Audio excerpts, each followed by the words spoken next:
ملکی زر مبادلہ کے ذخائر میں اضافے اور ڈالر کی قدر میں کمی کے لیے کرنسی ڈیلر حکومت کی مدد کو آ گئے۔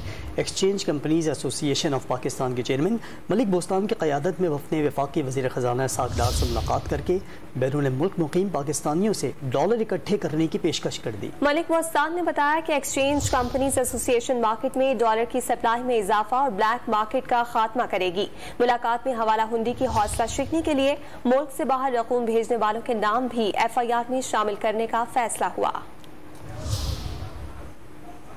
ملکی زر مبادلہ کے ذخائر میں اضافے اور ڈالر کی قدر میں کمی کے لیے کرنسی ڈیلرز حکومت کی مدد کو آ گئے ہیں۔ ایکسچینج کمپنیز ایسوسی ایشن آف پاکستان کے چیئرمین ملک بوستان کی قیادت میں وفد نے وفاقی وزیر خزانہ اسحاق ڈار سے ملاقات کر کے بیرون ملک مقیم پاکستانیوں سے ڈالر اکٹھا کرنے کی پیشکش کر دی ہے۔ ملک بوستان نے بتایا کہ ایکسچینج کمپنیز ایسوسی ایشن مارکیٹ میں ڈالر کی سپلائی میں اضافہ اور بلیک مارکیٹ کا خاتمہ کرے گی۔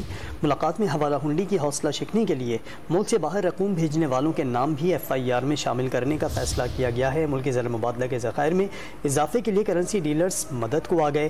ایکسچینج کمپنیز ایسوسی ایشن کے بیرون ملک پاکستانیوں سے ڈالرز اکٹھے کرنے کی پیشکش کر دی گئی۔